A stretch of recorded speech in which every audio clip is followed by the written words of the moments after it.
चलिए स्टार्ट करते हैं। देखिए आज हम जिस चैप्टर को पढ़ने जा रहे हैं हेलो एल्केन हमने लगभग आधा अधूरा ख़त्म किया है। उन्हीं में से एक बहुत इंपॉर्टेंट कॉन्सेप्ट है जो जिसके ऊपर आपके क्वेश्चंस बनेंगे और इसे बोला जाता है SN1 एंड SN2। इसके पीछे बहुत अच्छे क्वेश्चन बनते हैं, लेकिन वो कंपटीशन एग्जामिनेशन में जो आपके बोर्ड एग्जामिनेशन में क्वेश्चन बनते हैं उसको सिर्फ आपको मैकेनिज्म के थ्रू जाना है, बस दिखा देना वो क्या क्या है। थोड़ा सा अपन थोड़ा ब्रीफ लेंगे ताकि इसे वो समझ जाएं, तो क्वेश्चन जो होंगे वो हमें आसानी के साथ समझ में आएंगे। ठीक, चलिए देखिए। सबसे पहले यहाँ पर डिस्कस करना पड़ेगा हमें सॉल्वेंट के बारे में, क्योंकि यहाँ पर बहुत ज़रूरी रोल अदा करता है ये सॉल्वेंट। दो प्रकार के सॉल्वेंट होते हैं, आपको पता होना चाहिए। दो प्रकार के सॉल्वेंट कौन कौन से हैं? Polar and non polar solvent. Polar वो जिनका डायपोल मोमेंट जो क्या हो, ज़ीरो ना हो। एक होता है पोलर और एक होता है नॉन पोलर। पोलर के दो प्रकार होते हैं, एक होता है पोलर प्रोटिक सॉल्वेंट और एक होता है अप्रोटिक सॉल्वेंट। बहुत संक्षेप में समझ लीजिए इसे, बहुत ज़्यादा लंबा नहीं खींचेंगे। प्रोटिक का मतलब वो है कि जो प्रोटॉन दे सके, जैसे C2H5OH ये आपको मिलेगा जनरली, H2O आपको मिलेगा, MEOH मिलेगा। इन तीन के अलावा जनरली आपको मिलेंगे भी नहीं कहीं। तो इनको अगर आप ध्यान रखेंगे तो आपको ये पता चलेगा कौन से सॉल्वेंट से पोलर प्रोटिक सॉल्वेंट है, इनका क्या रोल है वो अभी डिस्कस करते हैं। पोलर अप्रोटिक सॉल्वेंट जो प्रोटॉन डोनेट न करें लेकिन वो क्या हो, पोलर हो, जैसे CH3 C double bond O CH3 acetone आपको मिलेगा, है ना। और ऐसे कई सारे और pyridine है। ठीक इस तरह के जो भी हमारे मॉलिक्यूल जो हमारे क्या दे सकें, हाइड्रोजन H+ आयन डोनेट ना करें, ठीक है, उन्हें बोला जाता है पोलर अप्रोटिक सॉल्वेंट। क्लियर।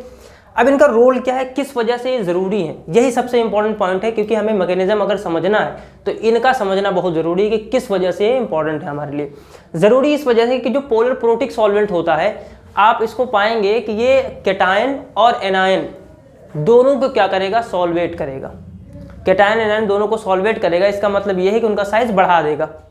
ठीक है, अगर कोई छोटा साइज है उसे सॉल्वेट करेगा तो वो जैसे हाइड्रेटेड फॉर्म आप समझते हैं वैसे इसको सॉल्वेट कर देगा, उसका साइज बड़ा हो जाएगा। और जिसका साइज बड़ा हो जाएगा वो क्या होगा, उसकी न्यूक्लियोफिलिसिटी कम हो जाएगी।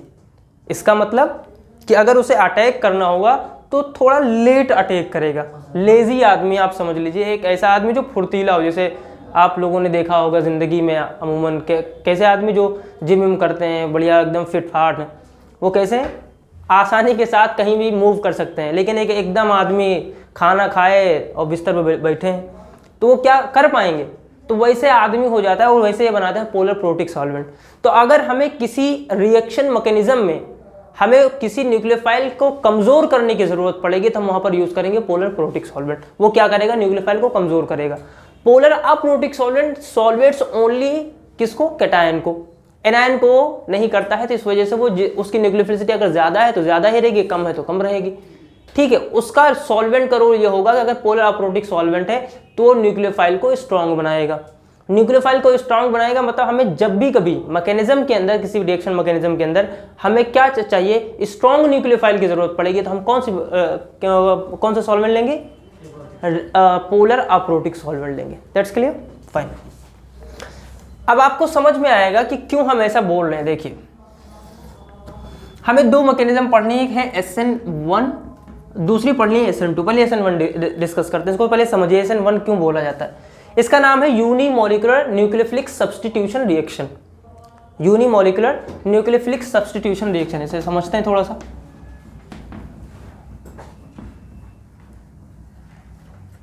ठीक है, न्यूक्लियोफिलिक सब्स्टिट्यूशन रिएक्शन। यूनिमोलिकुलर मतलब उसके अंदर सिर्फ एक मॉलिक्यूल ही एज अ रिएक्टेंट क्या हो रहा है, RDS सिस्टम में पार्टिसिपेट कर रहा है, दो नहीं कर रहे हैं। ये बात बहुत समझनी ज़रूरी है, क्योंकि हम जब अभी केमिकल काइनेटिक्स किसी ने पढ़ा नहीं है तो आपको उतना आइडिया नहीं होगा कि क्या होता है यूनिमोलिकुलरिटी, क्या होती है, ऑर्डर ऑफ रिएक्शन क्या होती है। थोड़ा आप समझिए, एक रेट लॉ होता है। सपोज करो हमने हमने क्या लिखा, एक रिएक्शन हो रही है, ए से क्या किस में बन रहा है, प्रोडक्ट में बन रहा है कोई। अगर मैं इसका रेट लॉ लिखूंगा तो क्या लिखूंगा, रेट जो होगा वो बताता है रेट लॉ कि उसका डायरेक्टली किसके प्रोपोर्शनल होगा, कंसंट्रेशन ऑफ ए के प्रोपोर्शनल होगा।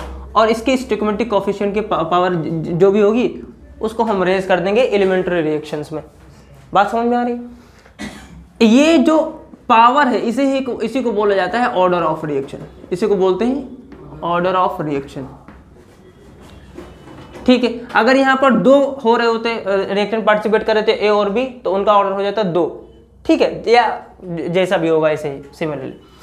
अब यहाँ पर हमें ये पता चला कि अगर हमें कभी यूनिमॉलिक्यूलर न्यूक्लियोफिलिक सब्स्टिट्यूशन कराना है तो हमें किस चीज़ की ज़रूरत पड़ेगी, हमें ज़रूरत पड़ेगी कि जो RDS स्टेप है, रेट डिटर्मिनिंग स्टेप है, उस स्टेप में सिर्फ और सिर्फ एक हमारा रिएक्टेंट ही पार्टिसिपेट करे। हमारे पास 2 रिएक्टेंट होंगे, पहला होगा हेलोएल्केन, दूसरा होगा न्यूक्लियोफाइल। इसका मतलब यह है कि हमें न्यूक्लियोफाइल को कमज़ोर बनाना है ताकि RDS स्टेप में वो क्या हो, पार्टिसिपेट ना कर पाए। अगर वो RDS स्टेप में पार्टिसिपेट करेगा तो इसका मतलब यह है कि न्यूक्लियोफाइल और हेलोएल्केन दोनों साथ में पार्टिसिपेट कर रहे हैं और इनकी मॉलिक्युलरिटी होगी 2 और इनका ऑर्डर ऑफ रिएक्शन भी हो जाएगा 2, और जिसे बोलते हैं SN2, जिसमें हम पढ़ेंगे। तो यहाँ पर जो सबसे पहली कंडीशन आती है वो ये है कि जो हमारा ऑर्डर ऑफ रिएक्शन जो हमारा न्यूक्लियोफाइल है वो पार्टिसिपेट नहीं करेगा किसमें, RDS स्टेप में। मतलब कि हमें न्यूक्लियोफाइल को वीक बनाना है। अगर न्यूक्लियोफाइल को वीक बनाना है तो हमें ज़रूरी है कि हम क्या समझें कि उसमें पोलर प्रोटिक सॉल्वेंट लें, क्योंकि पोलर प्रोटिक सॉल्वेंट ही हमारे न्यूक्लियोफाइल को क्या करेगा, वीक बनाएगा। और जब न्यूक्लियोफाइल को वीक बनाएगा तो वो जल्दी से अटैक नहीं कर पाएगा। और RDS स्टेप की ये एक सबसे इंपॉर्टेंट कंडीशन है कि अगर कोई भी SN1 मैकेनिज्म के थ्रू जाएगा तो उसके पास पोलर प्रोटिक सॉल्वेंट होना ज़रूरी है। ठीक है, उसके पास और क्या होना चाहिए, चलिए ठीक है, उसको हम वीक न्यूक्लियोफाइल बनाएं, लेकिन जो हेलोएल्केन है अगर उसमें से लिविंग ग्रुप निकला ही नहीं तेजी के साथ, तो वो तो फिर अटैक करेगा ही, अल्टीमेटली करना ही उसे। तो इसका मतलब यह है कि गुड लिविंग ग्रुप भी प्रेजेंट होना बहुत जरूरी है। अगर गुड लिविंग ग्रुप प्रेजेंट नहीं होगा तो हमारा जो RDS स्टेप है, जो कार्बोकैटायन बनने वाली स्टेप है, उसमें क्या होगा, देरी होगी और RDS सिस्टम में न्यूक्लियोफाइल भी आएगा। जिसका मतलब good leaving group and polar protic solvent दोनों का मौजूद होना SN1 मैकेनिज्म की कंडीशन है। बात समझ में आई? अब इसको देख लीजिए। मतलब सपोज करिए कि आपके पास कोई RX है और यहाँ पर हम लेते हैं न्यूक्लियोफाइल जो यहाँ बनाएगा RNU। बात समझ में आ रही? RDS सिस्टम में क्या होता है, यहाँ पर रेट डिटर्मिनिंग स्टेप में क्या होता है, यहाँ से X निकलता है और यहाँ पर कार्बोकैटायन बनता है। The formation of carbocation is the RDS step for the SN1 mechanism। आपको यही बनाना है और यही RDS स्टेप है। इसका मतलब यह है कि कार्बोकैटायन का स्टेबल होना भी बहुत जरूरी है। तो आपसे पूछा जाएगा कि किसमें फास्टर होगी रिएक्शन, SN1 की रिएक्शन किसमें फास्टर होगी, 3 डिग्री में होगी, 2 डिग्री में होगी, 1 डिग्री में होगी। तो आपको ये पता होना चाहिए कि हमें कार्बोकैटायन जहां ज्यादा स्टेबल मिलेगा, क्योंकि ये रिएक्शन फॉरवर्ड तभी जाएगी जब यहाँ पर क्या हो, ये बेहतर हमें क्या मिले, स्टेबल कंपाउंड मिले ना। तो यहाँ पर हमें पता चलता है कि अगर हम कुछ इस तरह का कार्बोकैटायन बनाएं तो ये है 1 डिग्री कार्बोकैटायन। अगर हम यहाँ पर ये बनाएं CH3 प्लस, यह है 2 डिग्री कार्बोकैटायन, या एक ये बनाएं CH3 तो सबसे ज़्यादा स्टेबल यहाँ पर ये वाला होगा जिसे बोलते हैं 3 डिग्री। रीज़न उसका यह है कि इसके पास 9 अल्फा हाइड्रोजन है और मिथाइल का अगर आप इंडक्टिव इफेक्ट भी देखें तो 3 मिथाइल लगे हैं। इस वाले में क्या है, 3 अल्फा हाइड्रोजन है और एक ही मिथाइल ग्रुप इंडक्टिव इफेक्ट है। हालांकि अल्फा हाइपर कंजुगेशन अगर हमने कंसिडर में लिया है तो इंडक्टिव इफेक्ट को लेना जरूरी नहीं है। ठीक है, तो 3 alpha hydrogen, 6 alpha hydrogen, 9 alpha hydrogen. तो सबसे ज़्यादा इसमें फास्टर होगी 3 डिग्री, देन आफ्टर 2 डिग्री और उसके बाद 1 डिग्री। और उसके बाद यहाँ से न्यूक्लियोफाइल का अटैक होता है और न्यूक्लियोफाइल यहाँ से इसके ऊपर लगता है। यही है SN1 मैकेनिज्म। ऐसे ही आपको बनानी है, कोई भी मिलेगा यहाँ पर पोलर प्रोटिक सॉल्वेंट होना जरूरी है। PPS पोलर प्रोटिक सॉल्वेंट होना जरूरी है ताकि इस न्यूक्लियोफाइल को क्या बनाए, वीक बनाए। अच्छा ठीक है, न्यूक्लियोफाइल वीक नहीं होगा, जनरली आपको एक रिएक्शन बहुत अच्छी मिलेगी, कई जगह मिलेगी। ये जो वीक न्यूक्लियोफाइल हैं, आपके न्यूट्रल न्यूक्लियोफाइल जितने भी हैं वो सब वीक न्यूक्लियोफाइल हैं। जितने भी न्यूट्रल न्यूक्लियोफाइल हैं वो कैसे हैं, वीक न्यूक्लियोफाइल। न्यूट्रल न्यूक्लियोफाइल मतलब जिनके ऊपर कोई पॉजिटिव चार्ज नहीं है, जिनके ऊपर कोई नेगेटिव चार्ज नहीं, कोई चार्जेस नहीं है, उन्हें बोलते हैं न्यूट्रल न्यूक्लियोफाइल। तो उनके पास क्या होगा, उनके पास लोन पेयर होगा एज अ न्यूक्लियोफाइल।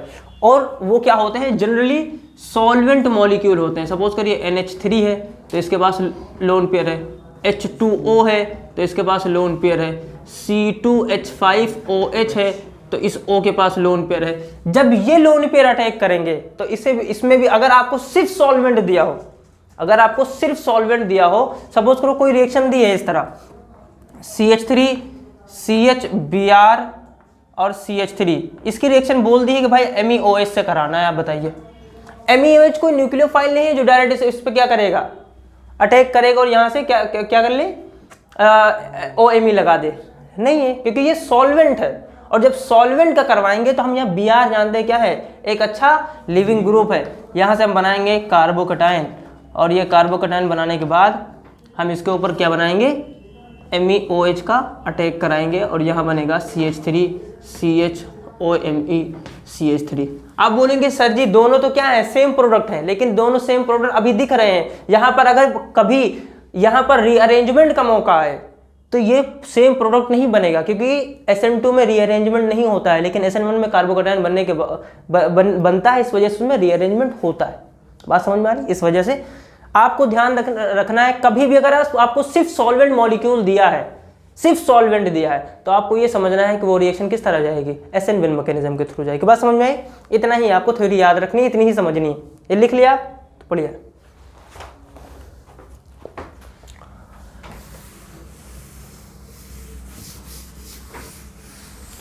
अगला बढ़ते हैं हम SN2।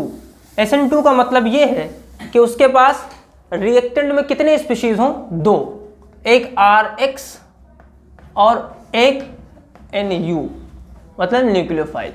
इसे बोलते हैं न्यूक्लियोफिलिक बाईमॉलिक्यूलर न्यूक्लियोफिलिक सब्स्टिट्यूशन। तो इसके पास कितने होंगे, इसका रेट लॉ लिखा जाएगा तो कैसे लिखा जाएगा, rate is directly proportional to RH की पावर 1 एंड NU की पावर 1। इसके ऊपर अटैक होता है NU का, और इसके ऊपर कुछ इस तरह का एक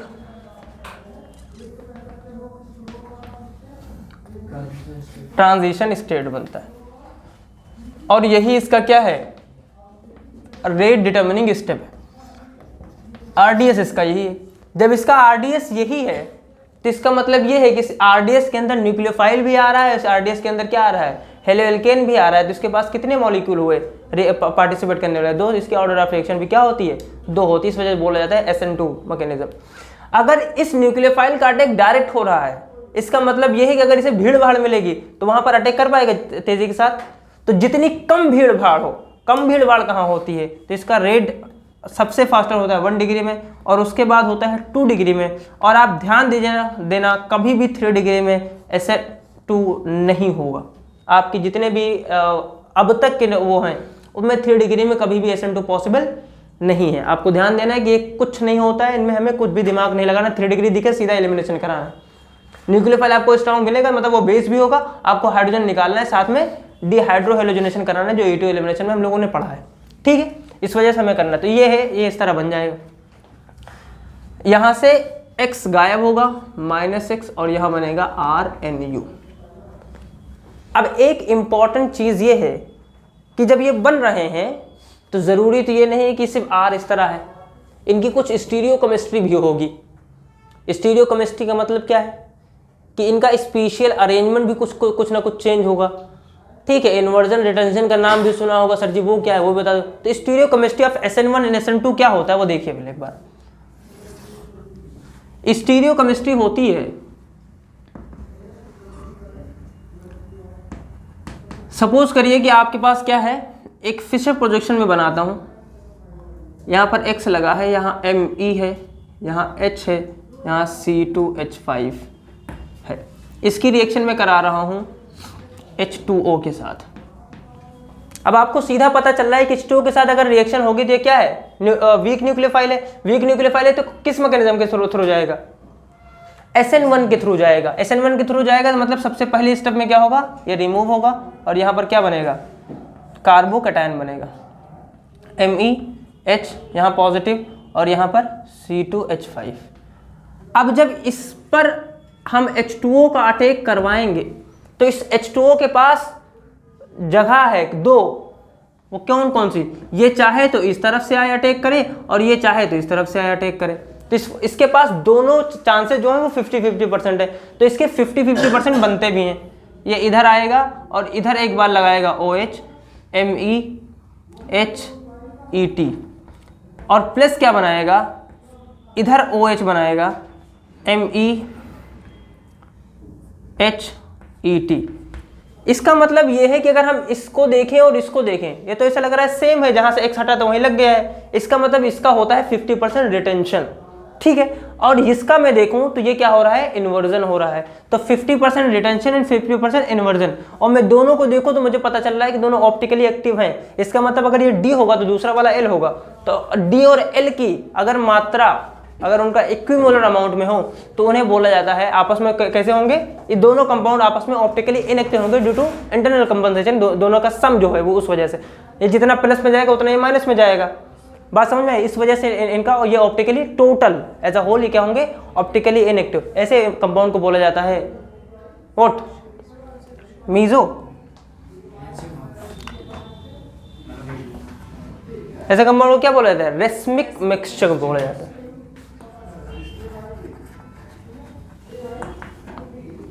अब अगर हम यहीं पर एक स्ट्रॉन्ग न्यूक्लियोफाइल लें, यहीं पर मैं एक स्ट्रॉन्ग न्यूक्लियोफाइल लेता हूं और मैं लेता हूं NH2 minus, NH2 minus OH minus ले लेते हैं।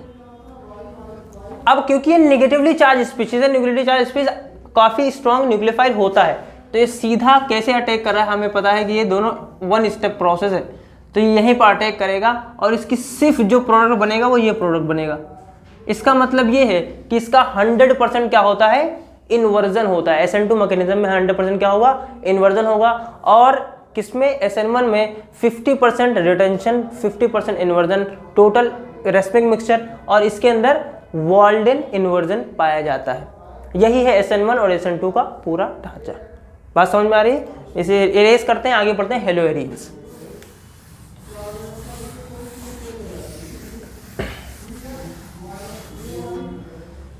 हेलोएरियंस की खास बात आप समझिए, पहले वही देख लेते हैं कि इसके अंदर अगर हम करवाना चाहें, ये हमारे पास है हेलोएरियन, इसके पास 3 लोन पेयर होंगे। ये 3 लोन पेयर जो हैं, अगर मैं चाहूं, क्योंकि अगर इसमें SN2 करवाना चाहें हम, तो क्या SN2 ये यहां से पॉसिबल है कि नहीं, जैसे हम उसमें कर रहे थे, ठीक है, या यहां से पॉजिटिव चार्ज बनना SN1 SN2 पॉसिबल है कि नहीं, यह सब अपन अभी देखते हैं। देखिए कैसे, अगर हम इसका देखें तो ये ऐसे ही नहीं होता, ये कंजुगेटेड सिस्टम में है, और कंजुगेटेड सिस्टम में होता है रेजोनेंस।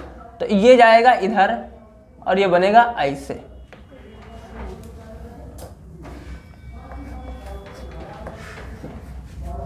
इसके पास आया डबल बॉन्ड, इस X के पास आएगा प्लस, यहां पर आएगा नेगेटिव चार्ज, ये डबल बॉन्ड, ये अगला इधर से जाएगा और ये ऊपर बनेगा।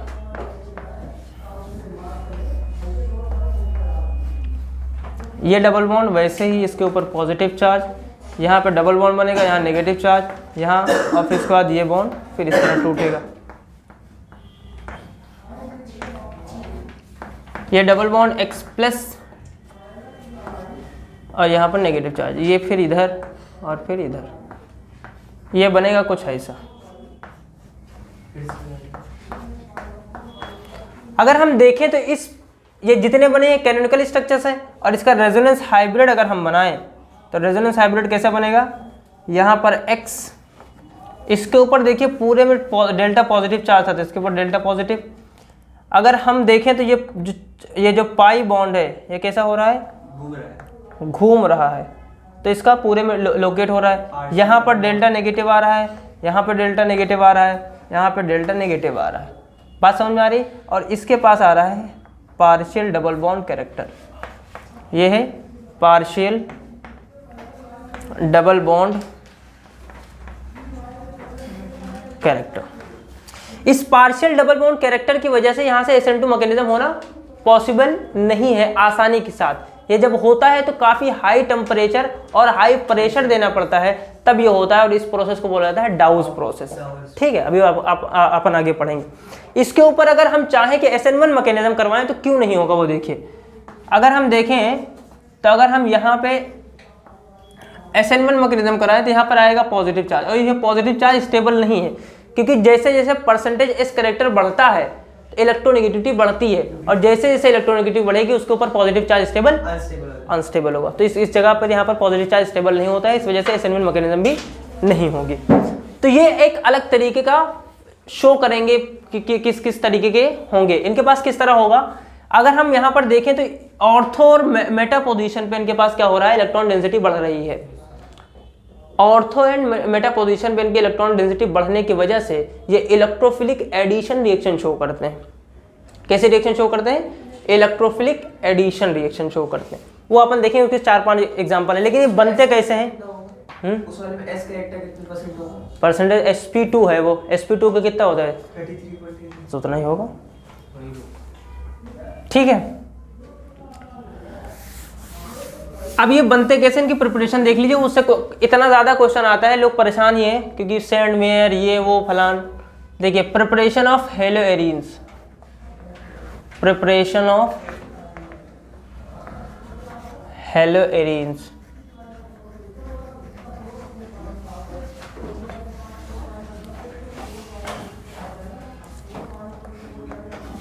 अगर हम एनिलीन की रिएक्शन, ये NH2 अगर इसके ऊपर लगाए तो इसे बोलते हैं एनिलीन, इसकी रिएक्शन हम कराएं NaNO2 plus HCl at 0 to 5 degree centigrade, at 0 to 5 degree centigrade. NaNO2 plus HCl को HNO2 भी कभी कभी लिखा जाएगा, क्योंकि ये बाद में यही बनता है प्रोडक्ट। तो यहाँ पर बनता है डाइजोनियम सॉल्ट, इसे यहाँ बनता है डाइजोनियम सॉल्ट N2Cl,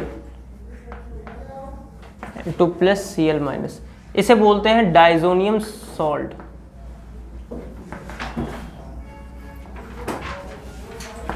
ठीक है, इस प्रोसेस को बोला जाता है डायजोटाइजेशन। ठीक है, इसे बोलते हैं डायजोटाइजेशन।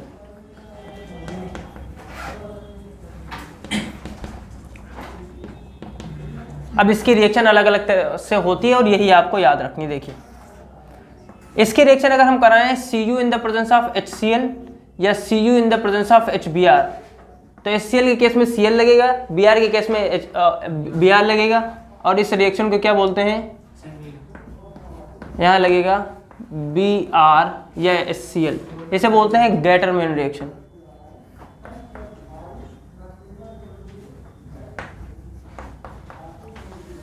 अगर इसकी रिएक्शन कराई जाए CuCl या Cu2Cl2, ठीक, in the presence of HCl, या Cu2Br2 in the presence of HBr, तो इसकी ये बनता है Cl या Br, और इसे बोलते हैं सैंडमेयर रिएक्शन।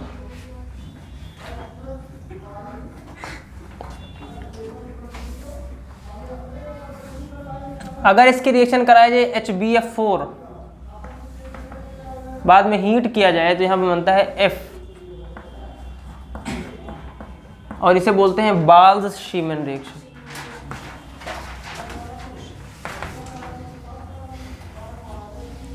ठीक है, अगर इसकी रिएक्शन कराई जाए Ki के साथ, तो यहाँ पर बनता है I।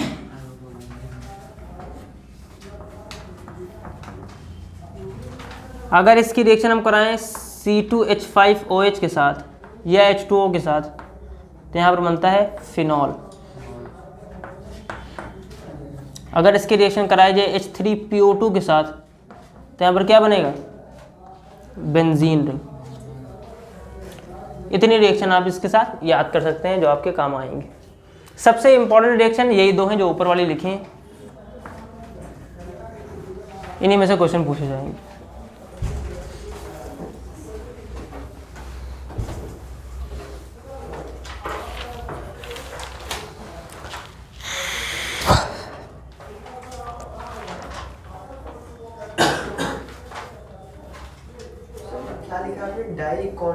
डायजोटाइजेशन, diazonium salt.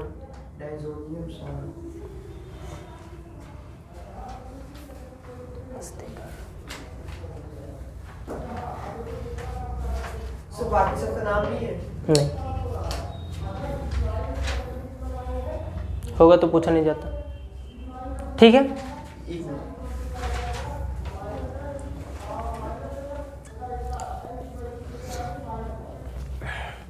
अब इसके अगले रिएक्शन जो हैं वो कुछ आपको ध्यान पूर्वक समझनी है। क्या है वो देखिए।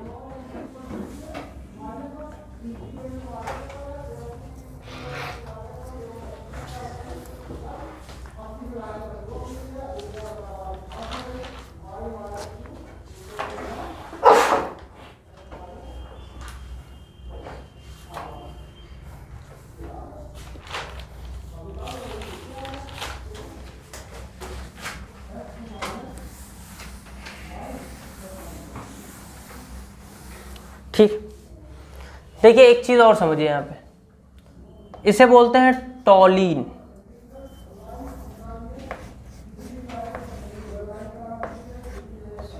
ये है टॉलीन, ठीक है। अगर इसकी रिएक्शन कराई जाए Cl2 in the presence of HNu तो इसे बोलते हैं हेलोजनेशन रिएक्शन, हाँ, ठीक है। और ये लगेगा HNu कहाँ, यहाँ पे Cl लगता है। CH2Cl, Cl लगेगा, ठीक है। और इसे बोलते हैं बेंजाइल क्लोराइड, ठीक। अगर हम इसका 2 मोल लें, अगर हम इसका 2 मोल लें तो ये बनाएगा CHCl2 और इसे बोलते हैं बेंजल क्लोराइड। अगर मैं इसका 3 मोल लूं तो ये बनाएगा CCl3 और इसे बोलते हैं बेंजो क्लोराइड, ठीक है। शांति बनाए रहे। अगर इसकी reaction Cl2 in the presence of Fe dark कराई जाए तो यहाँ पर ऑर्थो एंड पैरा पोजीशन पे ये क्या बनाते हैं, Cl लगाते हैं। Cl एक यहाँ ऑर्थो पे और दूसरा वाला पैरा वाला। पैरा पे। हाँ, मेजर कौन है, पैरा वाला, पैरा वाला। ठीक है। पैरा वाला, ऑर्थो वाला मेजर वहीं करवाएंगे जहाँ पर इनके पास क्या होगी, इंट्रामोलिकुलर हाइड्रोजन बॉन्डिंग होगी। अदरवाइज आपको पैरा ही मेजर जनरली आपको लेना है, क्योंकि ये सिमेट्रिकल होता है, उनके पास रिपल्शन नहीं होगा ज़्यादा। बात समझ में आ रही, यहाँ पर रिपल्शन कुछ नहीं होगा, बात समझ में आ रही। और यहाँ पर SIR भी हो जाएगा, वो सब बात की चीज़ें हैं प्रिपरेशन में आते हैं जी। आपको ये याद रखना है, Cl2HNu होगा तो CH3 के ऊपर कराना है, मतलब एल्केन के ऊपर। Cl2Fe होगा तो आपको electrophilic addition, aromatic addition reaction करवानी है, ठीक है, बेंजीन रिंग पे। ऑर्थो एंड पैरा पोजीशन में, पैरा पोजीशन हमारा स्टेबल है, आपको ये याद रखना है। ये दोनों रिएक्शन कंफ्यूज करेंगे, इस वजह से बता रहे हैं। इसका नाम क्या है? Fe dark, dark. हाल तो बोल रहे।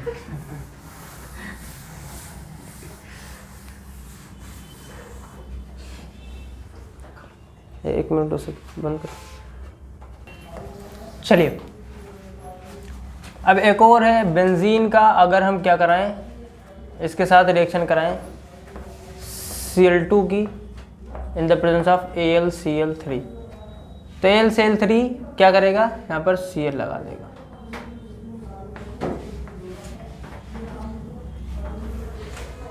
अब इसकी प्रॉपर्टीज पे आते हैं।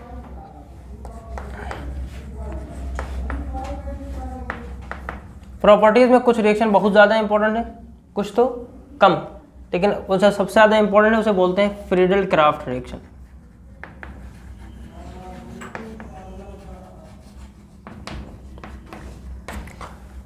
देखिए, अगर यहाँ पर है क्लोरोबेंजीन, इसकी रिएक्शन कराई जाती है CH3Cl के साथ in the presence of AlCl3 anhydrous, ठीक। AlCl3 एक है लुईस एसिड, यहाँ पर है लुईस बेस, ये आप आपस में रिएक्शन करेंगे और ये इस तरह AlCl3 प्लस CH3Cl और ये बनाएगा CH3 plus and plus AlCl4 minus, ठीक है। ये जो CH3 प्लस है ये जनरेट हुआ हमारा इलेक्ट्रोफाइल, अब यहाँ पर ध्यान दीजिएगा, हो सकता है इस R की जगह CH3 की जगह कुछ और दिया हो सकता है आपको एक प्रोपेन दिया हो, प्रोपाइल दिया हो, उस प्रोपाइल का यहाँ पर अगर बनाएंगे CH3 CH2 प्लस आएगा, लेकिन हम उसका क्या कराएंगे, रीअरेंजमेंट कराएंगे, क्योंकि 1 डिग्री ज़्यादा 2 डिग्री वाला ज़्यादा स्टेबल होता है, इस वजह से हम उसको 2 डिग्री पे लाएंगे और वहाँ पे उसका अटैक करवाएंगे। इसका मतलब ये है कि जब भी फेरेडल क्राफ्ट रिएक्शन मिले, जनरली आपको बोर्ड में नहीं मिलेगी, आगे अगर कभी भी मिले तो आप उसका क्या बनाएंगे, इलेक्ट्रोफाइल बनाएंगे। क्या बनाएगा, इलेक्ट्रोफाइल, कार्बोकैटायन बनाने के बाद उसका उसको हम रीअरेंज करेंगे जब तक वो अपने मोस्ट स्टेबल फॉर्म में ना आ जाए। बाकी इसकी सिंपल आपको यहाँ पर ऐड कर देना, और तो कुछ खास बात है नहीं। यहाँ Cl, यहाँ CH3 प्लस एक ऑर्थो पोजीशन पर, दूसरा पैरा पोजीशन, और मेजर यही है। ठीक है, इसका एक और बोलते अलग अलग है, लेकिन है कोई मतलब है नहीं, फेरेडल क्राफ्ट एसाइलेशन।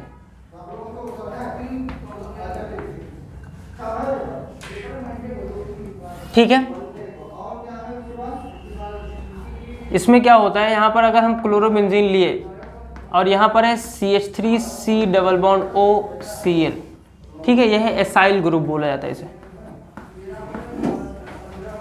ठीक है, और यहाँ भी हमने लिया AlCl3 एनहाइड्रस, तो यहाँ पर क्या बनेगा, ये Cl चला जाएगा, यहाँ बनाएगा CH3CO प्लस, ये बनाएगा, और इस CH3CO प्लस के ऊपर यहाँ से अटैक होगा, एक बार यहाँ से अटैक होगा, क्योंकि हमने पहले देखा रेजोनेंस में कि यहाँ पर इलेक्ट्रॉन डेंसिटी ज़्यादा होती है, तो एज ए न्यूक्लियोफाइल अटैक करेगा और इसके दो प्रोडक्ट बनेंगे, Cl C double bond O CH3 and Cl। यही वाला मीडियम। ठीक है, इस तरह बनेगा। अब आगे इसी की रिएक्शन कुछ और देख लीजिए। इसी पे अगर क्लोरोबेंजीन की रिएक्शन कराई है concentrate HNO3 and concentrate H2SO4, तो इसे बोलते हैं व्हाट, नाइट्रेशन, और यहाँ पर लगा देंगे आप नाइट्रो ग्रुप, Cl यहाँ पे NO2 प्लस पैरा पे NO2। ठीक है, आपको यही करना है और बहुत ज़्यादा कुछ नहीं करना है, जनरली आपको यही रिएक्शन मिलेगी, इसके अलावा कोई रिएक्शंस नहीं मिल रही है। क्या हो रहा है, इलेक्ट्रोफिलिक एरोमेटिक रिएक्शन। ठीक है, इसे बोलते हैं इलेक्ट्रोफिलिक एरोमेटिक एडिशन, और यही आपको याद रखनी है, इसके अलावा और कुछ याद नहीं रखना। चलिए अब आगे एक रिएक्शन और पढ़ लेते हैं और उसके बाद चैप्टर ऑलमोस्ट फिनिश्ड, जिसे बोलते हैं डाउज प्रोसेस। हम पहले ही देख चुके हैं कि यहाँ से हेलोएरीन से SN2 मैकेनिज्म करवाना मुश्किल ही नहीं, नामुमकिन है, और अगर करवाया जाता है तो बहुत हाई टेम्परेचर एंड प्रेशर पे करवाया जाता है। क्यों, क्योंकि इसके पास पार्शियल डबल बॉन्ड कैरेक्टर होता है। ठीक है, अगर मैं यहाँ पे लेता हूँ NaOH, तो उसको मैं लूँगा 623 केल्विन एंड 300 ATM पे। जब इतना हाई टेम्परेचर और इतना हाई प्रेशर लगाया जाता है तब ये चेंज होता है, और किसमें बनता है, OH, ये इस तरह बनता है। लेकिन जैसे जैसे इसके पास हम इलेक्ट्रॉन विथड्रॉइंग ग्रुप लगाते जाएं, जैसे जैसे हम इसके पास इलेक्ट्रॉन विथड्रॉइंग ग्रुप लगाते जाएंगे ऑर्थो एंड पैरा पोजीशन पे, तो इसकी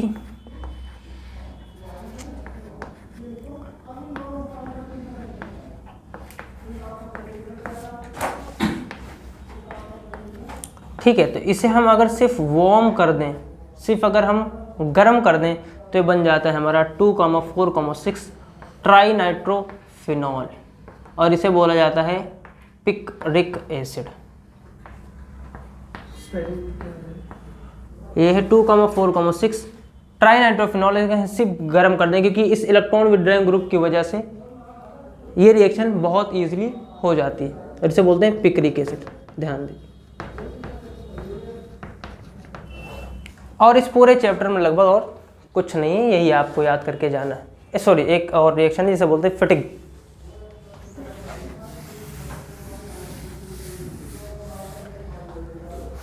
वुड्स रिएक्शन हमने पढ़ी है, हाँ सर। ऑपोजिट है फिटिक, मतलब अगर हम एरोमेटिक वाला लें कोई Cl और यहाँ पर क्या लें Na in the presence of dry ether, तो ये बनाता है बाइफिनाइल।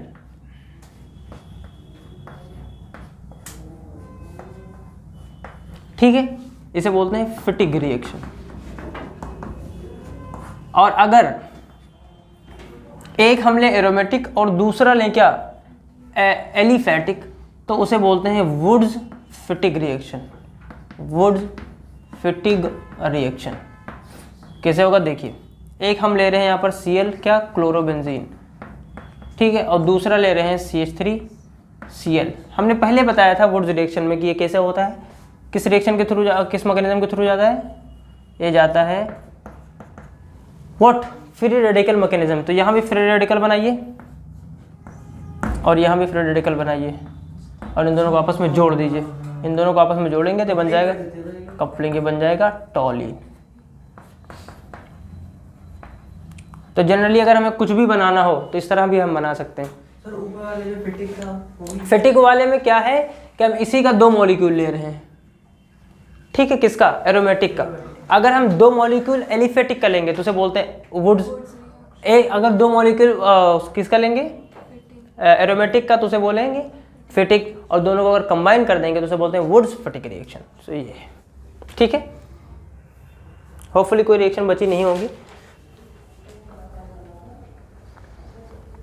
ठीक है, दैट्स इट, थैंक यू।